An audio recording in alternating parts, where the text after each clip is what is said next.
Hello, welcome to Now Tell Us. This is a place where people come and tell us stories. They come and inspire us. They come and educate us on something or even highlight a cause that they are passionate about. And always, we are having great guests. Today's show, we have a great guest who has a long name that I am afraid to pronounce, but we are going to learn it together once we have started the show. And at this point, I want to remind you to always share this video with your friends and subscribe to our channel.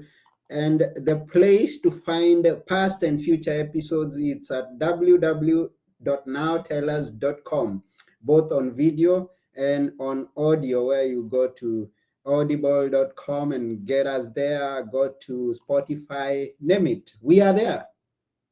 And now, because I don't want to take much of your time, I want you to listen as our guest tells us how to say no. Just say no. I mean, we like saying yes, but he's going to tell us how to say no. So, without taking one more minute, I'm going to invite to the show John Chilkotowsky. That's a hard name. I appreciate your courage, Anthony. How are you? Welcome to the show. Thank you, Anthony. I'm doing great. And yourself? It's just an honor to have you here on our show. I'm doing great too. And I'm excited that what we are going to learn at this episode of saying no. But if you can say yes to my question, please tell us what is behind your long name. Well, you could hide a lot behind it. But honestly, Anthony, the question of my name is still a question. I believe that it's Chilkotowsky. You were 99% there. Mhm. But I believe that it comes from Polish ancestry. But as with many people who've come to America, it can be tough to trace ancestry after a certain generation. So there's still a little bit of mystery there, and I'm still looking to see where it's really from. Okay, maybe we'll join you in the quest to find out. Okay, so you say you're in the United States. Which part? Which part of the United States? Yeah, I am in upstate New York, a little ways the Finger Lake, a little way from Ithaca, New York, home to Cornell University. Oh, okay. And I'm glad that you said yes to my invite to be in this show. But uh, you say that I just say no. What do you mean by just say no? Just say no. So in my work, Anthony, I work as an executive coach. I I find that a lot of time people, especially in their careers, but it can be within all of life, right? But within their careers, they're saying yes to this and that and this and that and this, and they end up being stressed, tired, anxious, burnout, when all the time they knew I should be saying no right now. I should Mm-hmm. say no to this. And we're not talking about someone not fulfilling the duties of their job or something like that, but Mm-hmm. just to the point of somebody says, "Can you do this?" There's this knee jerk response to say yes, yes, I can do that, but inside we're saying, "No, you can't do that," or "Why would you even do that? You don't want to do that. You don't have to do that." So I started getting really curious along the way of what's going on here. And I found that a lot of people had done a lot of research, but it really comes back in the research and the theories to when we were very young. And I don't know if this happened for you, Anthony, but for me, and I imagine a lot of people, it was when we're very young, we're taught, you know, if you don't have something nice to say, don't say it. Mm-hmm. Um, you want to get friends, you want to be kind, you want to be helpful. And I think those are all really good things. But I think somewhere the message got in that if we're not that way, if we don't say yes to some things, that we're not going to have friends. We're not Mm-hmm. going to have affection and acceptance. And that's pretty serious. If I thought I'm going to lose my friends. I'm going to lose acceptance from the people I really appreciate. I'm going to do whatever I can to keep that. And so I think what happens for us is, as adults, we haven't grown out of that a lot of times, and so we'll just say yes, when inside we just keep saying no. Hmm. And you mentioned of when you were young, and we are curious. And now, tell us. Can you tell us how it was growing up? Hmm. So I consider myself very, very fortunate where I grew up. It's sort of in it's almost in something they show in movies today of, oh, how did somebody have a wonderful childhood experience? What I mean by that, Anthony, I grew up in southern Jersey. I had a chance to, I had forests that I could go into and have adventures with my friends. I had a neighborhood where I could go from house to house to house, and parents would greet me. Parents would say, "Oh, we're glad to have you here." And I would be out to, all hours in the evening, until at least until dinner time, and then sometimes after. And for me, that was a chance to explore. That was it, and life felt safe.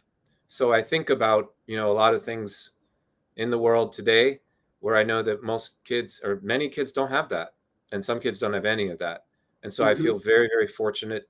But I think what that gave me was an opportunity to be curious. And so I think a thread for me, Anthony, that runs through all of this is, and to what I'm doing today, was just this curiosity. How did the world work? How do people work? How do I work? That it's still, I haven't figured any of those things out. I keep finding more and more questions, hopefully. Yeah, and someone said that learning never stops. So you keep finding more as we also keep searching for more. And Mm. at this point, I want to thank each and every person who's watching us, those who get to listen to us even after we are through with this episode. And just to mention one of us who is watching, we say yes because we want validation from others. Says Kathy Kabasia. Or is it Yeah, Kabasia? absolutely. Yeah. Yeah. Okay. Yeah. Mhm. Yeah, and it is, we love that opportunity to know that we're seen and acknowledged. We all want to be seen and acknowledged. It's when we say yes to something, we're also saying, and we happen to be saying no to some part of ourselves. That's the part here that really is the issue. I don't want to say saying yes, there's anything wrong with that, unless at some point it's actually saying no to some opportunities, or just saying no to something we value. Hmm. Now, so please tell me how I can just get that courage or how to go about training Mm. myself to say no when I shouldn't say no. Yeah, well, so it's a great question. I mean, I don't have a magic wand, but I think it starts with recognizing, being able to ask that question of ourselves.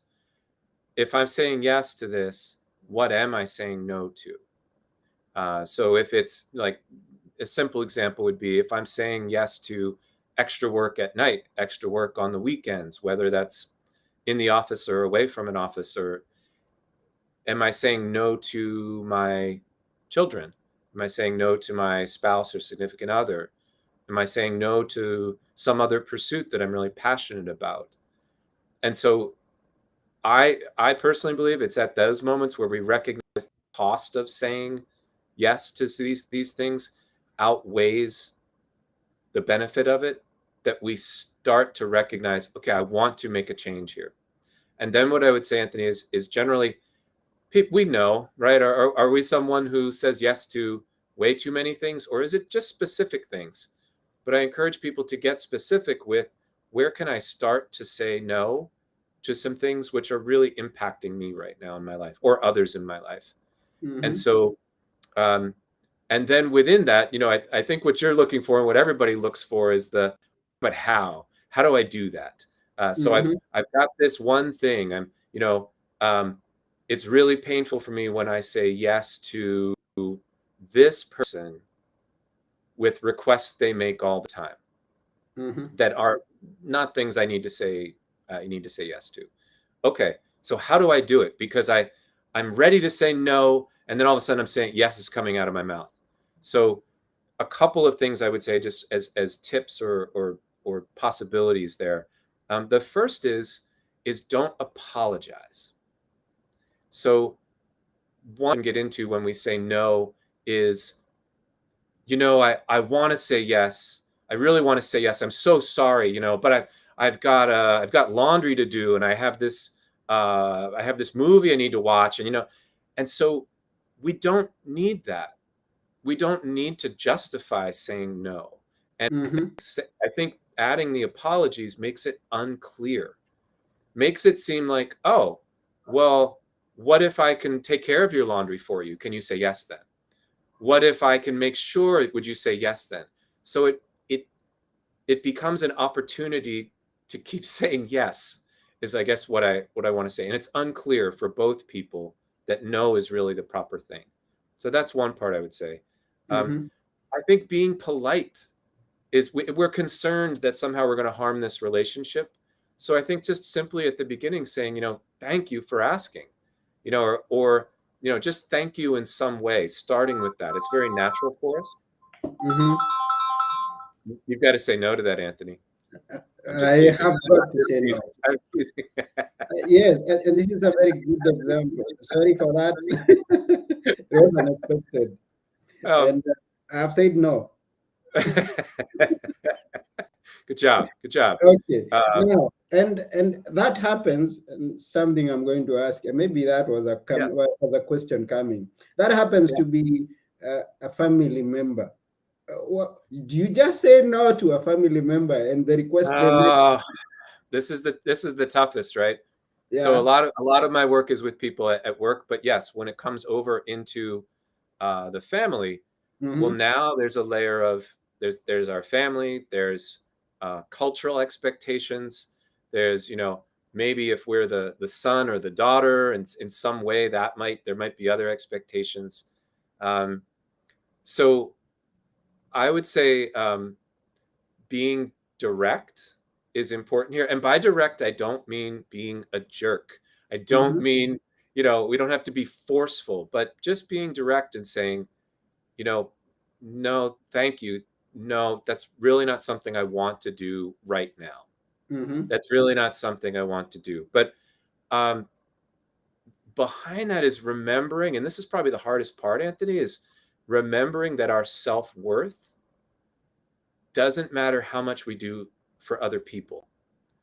And Mm. I think that's the part is we collapse this into, if I don't do this for this person, I'm not a good person. I won't be a good person to them. And I sort of try to flip it to, if you say yes to all these things, are you really your best person? Mm-hmm. Are you coming from integrity? Are you coming from your heart with what you really value? And Mm-hmm.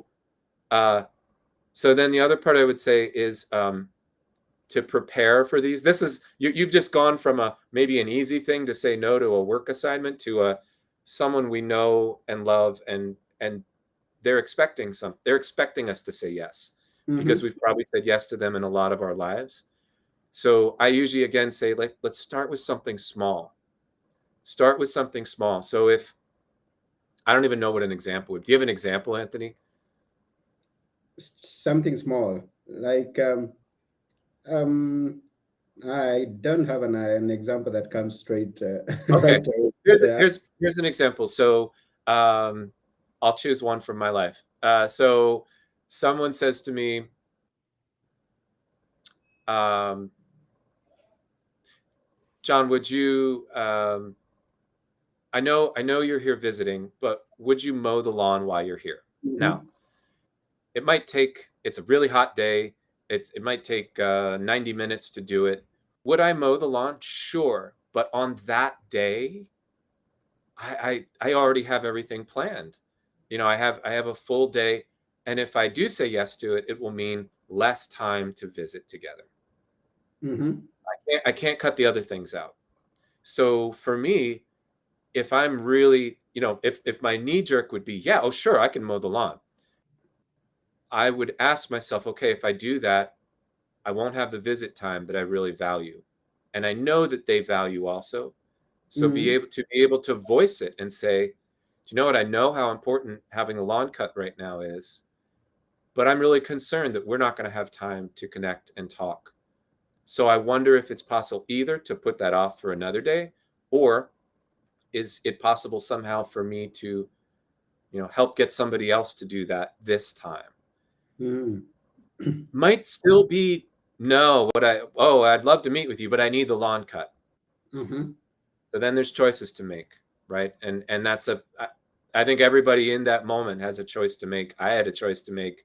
I did cut the lawn, by the way. Mm-hmm. I did.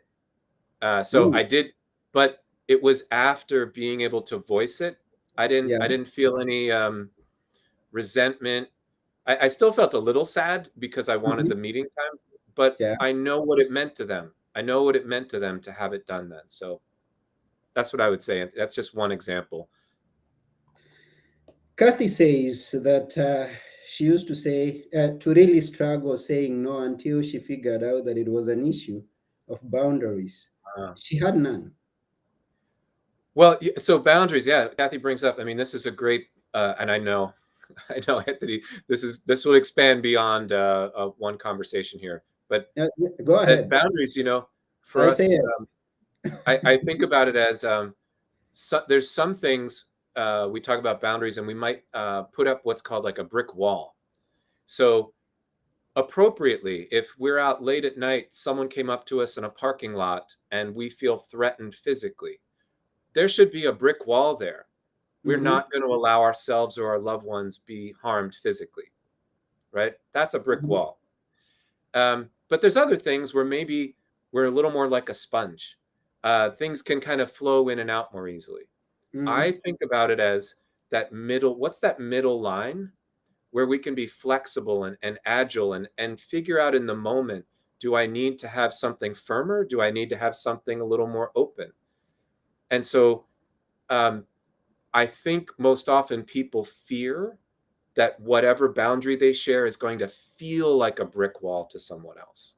But Mm-hmm. I encourage people to think about, um, there's a lot more that could happen in there. You could say, no, I will not do this. Or you could say, no, thank you. Right now, that's not something I'm willing to do. Maybe there's another time, or maybe there's another way, or can I help you find another way? Mm-hmm. Or there's a, yes, I'll do it. That's the that's the far end that we're trying to maybe move away from sometimes. Mm. You deal much with executives and in the trainings or anything that you do with them as a group. I know you've had conversations where people told you stories. Which could be the biggest regret that you've had an executive make? Hmm. Regret for them, or that For I them. just want to make sure I'm answering it correctly, Anthony. For For them. them. Mm-hmm. Well, I will admit, I try to be very neutral and Okay. allow them, allow everybody just in my own, just like myself, live my life and get my bumps and learn my lessons. But I would say a regret I hear from them is the conversation they didn't have, Uh-huh.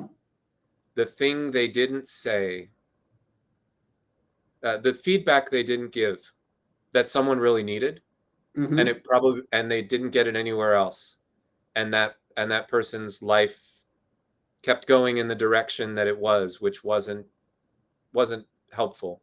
So I think the biggest regret I've heard from others is about a place where they could have been of service by being a little courageous and stepping in and sharing some feedback, helpful, constructive feedback, Mm-hmm. because they were afraid. Similar reasons. They were afraid of, they might not like me. Our relationship could be harmed, where I think the reverse would have been true. They might have been one of the most valuable people for that person in their life because they had the courage to share something that felt uncomfortable.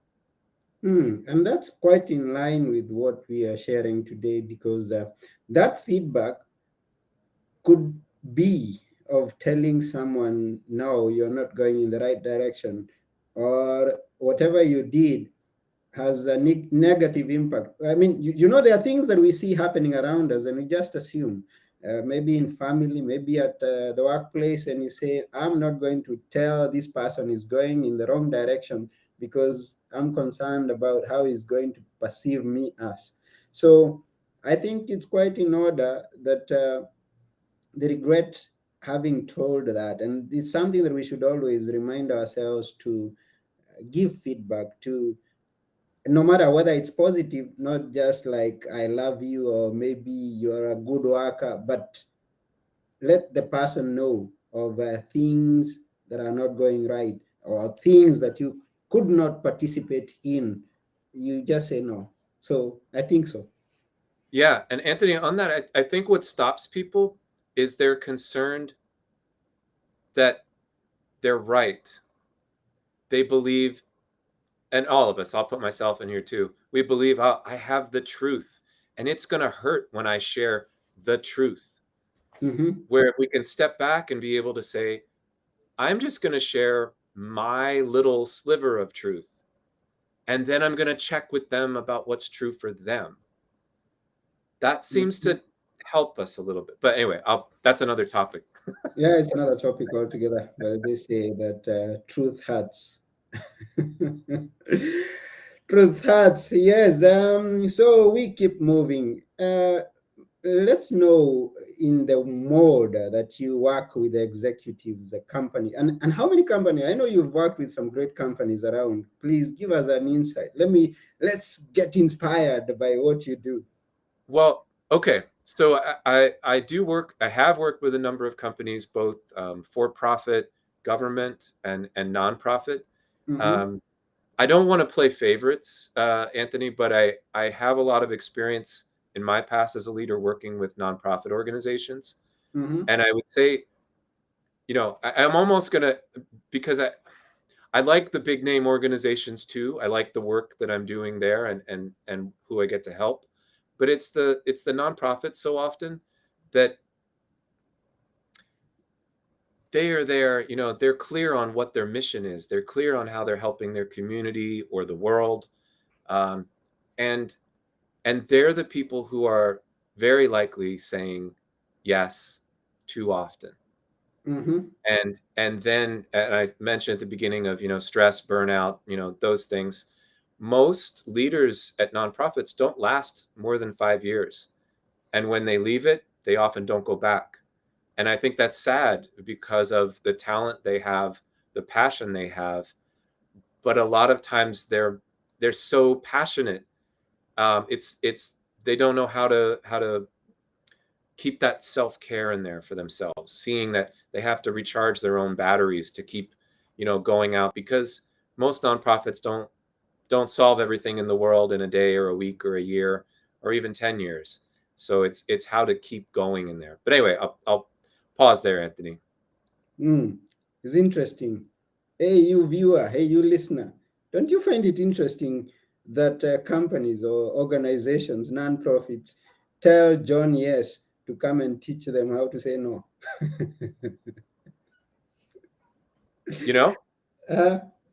It's true. And I was, and I will say, Anthony, go ahead. Yeah. I just want to say, I was a leader in nonprofits, and this was something I struggled with. And I didn't see the problem. I didn't see that there was a problem. I just thought, I'll work harder. I'll work smarter. I'll put in more time until, it's like a cell phone where the battery's running out. There's no more battery to give. And then that starts to affect our relationships, because I can't show up and be present and be kind in the way I'd like to be. I can't be curious in the way I'd like to be. And I see Kathy saying about, being able to manage your own energy so you can keep pouring on others. Yeah.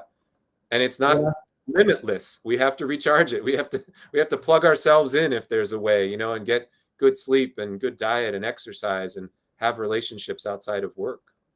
Yeah, that's important. So, to each and every one of you who's listening, who's watching, if you haven't been saying no, then from today you've got to learn to say no to some of those things that are not. I almost said yes. That's okay. You can say yes to yourself a little more. Okay. But you can also learn to say no to those things that are going to drain energy from you, those things that are taking some important time that you could be doing some other important things. Learn to say no. And always remember the words of John.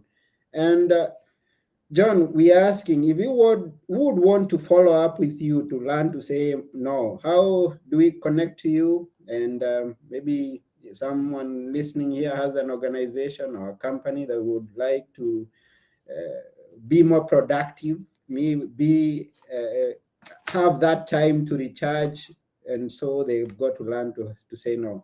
How do we get connected to you? How do we reach out to you? Yeah, thank you, Anthony. The easiest way, I have a website, www.northstar-coaching.com. And there it is. Mm. Um, So and that's yeah, www.northstar coaching.com. Get to connect with John and learn to say no. At least say yes to this invite and go and learn how to say no.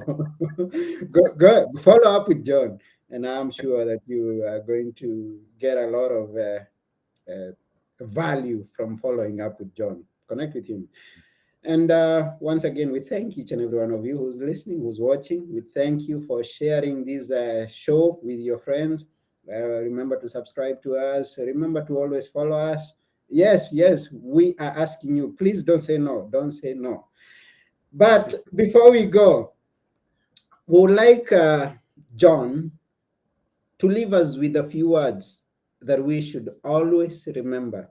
This is your time, John. oh boy. I think my few words are just to be curious. Because for me, everything we're talking about here and beyond it, when judgment comes in, it pushes out curiosity, whether that's of ourselves or of others. So just keep coming back to, what am I actually curious about right now? What can I find curiosity in? And I think that guides my day a lot of the time. Mm-hmm.